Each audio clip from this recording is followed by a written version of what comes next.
You've cooked something delicious, you've plated it with care, but when you step back to look at it, something just feels off. So it's not ugly, it's not wrong, but it doesn't feel like you. There's just no voice, no style, no thread tying it all together. So here's the truth that nobody will tell you. Your style isn't something you copy from somebody else. It's already there, in the choices you make and in the patterns you repeat. You just haven't learned how to see it yet. In this video, I'm going to help you spot it. Because if your plating feels inconsistent, forgettable, or just not quite you, it's not a lack of skill. It's just that your style hasn't had the space to surface until now. But before we dive into exercises and examples, let's clear something up, because style is one of the most misunderstood parts of plate design. Most people think that style means having a signature move, a certain garnish, a way of slicing, a predictable colour palette, but that's not really it. Style is not a trick you do. It's not a filter you slap on, and it's definitely not a rigid box you force yourself into. Style is a pattern of decisions. It's what shows up when you make enough choices without trying to copy anybody else. It's the rhythms in your layout, the textures you return to, the kind of tension you're drawn to. It's what people start to recognise in your work before you even see it yourself. Think of it like this. You can spot a Christopher Nolan film long before the credits roll, not because of one actor or setting, but because of the recurring choices, layered timelines, philosophical tension, sweeping IMAX visuals, and the sound, that deep pulsing score, often by Hans Zimmer. It isn't just background, it's part of the identity. The structure, the pacing, the emotion all builds into something you immediately recognise. Or think of Andy Warhol. You don't need to see his signature to know it's his work. The repeated faces, the bold colours, the flatness, the commercial irony. It's all made from decisions he's repeated over and over again. That's what makes it his. And it's the same with plating. You don't need a signature garnish. What you need to understand is the kind of choices you make and why. Because here's the kicker. You don't have to invent your style, you just have to notice it. The first step is to get curious about what inspires you. Not just food, go wider. The kind of shapes, materials, or environments that you find beautiful. Are you drawn to nature or controlled geometry? Do you like cluttered maximalism or clean minimalism? That's not taste, it's a clue. Your style often starts with the things that move you visually or emotionally or even intellectually. One of my favourite visual chefs is Massimo Bottura, and he's a perfect example of this. His plates aren't just shaped by culinary tradition, they're shaped by art, architecture, music and memory. His dish, the beautiful psychedelic veal, was inspired by a Damien Hirst painting, splashes of colour, bold structure and unexpected joy. His Parmesan dish, a series of white on white textures, is a visual nod to the misty countryside of Emilia-Romagna, a place that shaped him. And his lasagna reinterpretation, the crunchy part, isn't just a clever twist. It's a visual and emotional memory of scraping the browned edges from pan as a child. He doesn't just draw from other chefs, he draws from everywhere. And that's what gives his work depth. So my tip would be start collecting what resonates. It could be screenshots of dishes, photos of landscapes, ceramics, fabrics, abstract paintings, anything really. Put them in a digital folder or physical sketchbook and don't overthink it. Over time, these patterns will emerge. And those patterns are often the start of your style. Before you can develop a distinct style, you need to know what rules you're breaking. That means learning the basics of composition, colour theory, balance, negative space, proportion, contrast.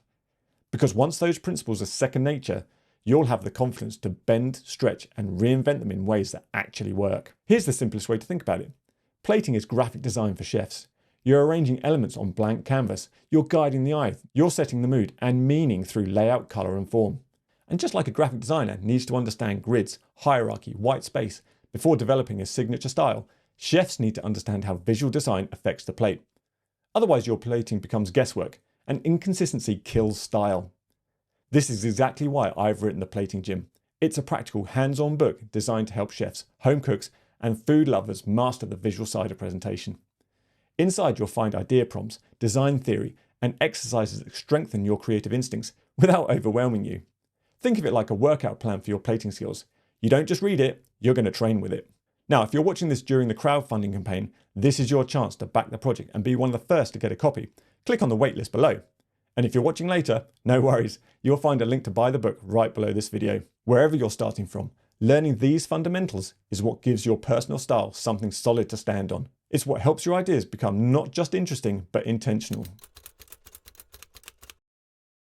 Once you've plated a few dishes, or maybe dozens, start looking for patterns. Do you always isolate your protein? Do you always layer tightly, or do you stretch ingredients across the plate? Are you heavy on garnishes or strip back? These are your tropes. the things that keep showing up whether you mean to or not. So don't just dismiss them, study them. Your tropes are often the raw material of your future style. And it's when you refine them, that's when style starts to feel intentional. So what's one of the plating tropes you've noticed in your own work? Let me know in the comments below. This is where things can get fun. Give yourself weird, playful constraints. Perhaps plate with no tweezers. Use only white ingredients. Build height but no width. Use a broken plate. Perhaps plate upside down. Well, maybe not the last one. Yes, some of it will look awful, but that's the point. We have to make lots of forgettable, even ugly plates to find the edge of something interesting. And sometimes the best things often happen by accident. Again, just ask Massimo Bottura. Like one of his iconic desserts, Oops, I Dropped the Lemon Tart, was literally a mistake. A poor sous chef dropped it before service, but instead of binning it, Bottura looked at the mess and said, "It's beautiful." And now the dish is plated with intentional chaos. A cracked tart, a smear of yellow, a splash of story. It's not just a dessert. It's a philosophy, perfection through imperfection. And that's the power of play. It breaks you out of safe habits. It gives you permission to experiment. So go bend some rules, make a mess. You might be closer to a signature than you think. Eventually you'll notice something weird starts to happen. People will comment, "That looks like your style." They'll start recognizing your plates before they even see your name. And that's how style works. It appears in the rearview mirror. But here's the thing, don't get stuck there. The moment your style starts to feel safe or repetitive, that's your clue to stretch again. Style isn't a fixed identity, it's a living one. And the greats in any creative field understand this. David Bowie reinvented himself over and over again, from Ziggy Stardust to the Thin White Duke to Black Star. Each version is different, but still him.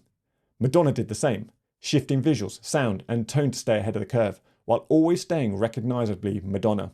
Even Picasso had a blue period, cubist period, and more. Revolution wasn't a risk, it was the work. Tom Hanks started in quirky comedies and family-friendly roles like Big, Splash, Turner and Hooch. Then he pivoted to Philadelphia, Saving Private Ryan, Castaway. Each new chapter brought a new energy and emotional tone, but it was always him. That evolution is part of something that makes his career compelling.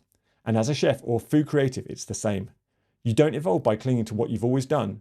You evolve by asking new questions, trying new tools and experimenting with new constraints. So keep refining, keep experimenting, let your style shift as you grow. Stay open, stay curious, and give yourself room to evolve. So if you've been feeling lost or frustrated, like your plates are missing a clear identity, know this. Your style isn't something you need to invent. It's already inside your work. You just have to listen for it. Start a plating sketchbook, collect your inspiration, push your layouts, notice patterns and keep going. If this video helped you, let me know in the comments. And if you want to build a stronger visual voice, check out my book, The Plating Gym. It's in the link description below. And if you want to keep on proving, click on the video here, because plating is design and design is power.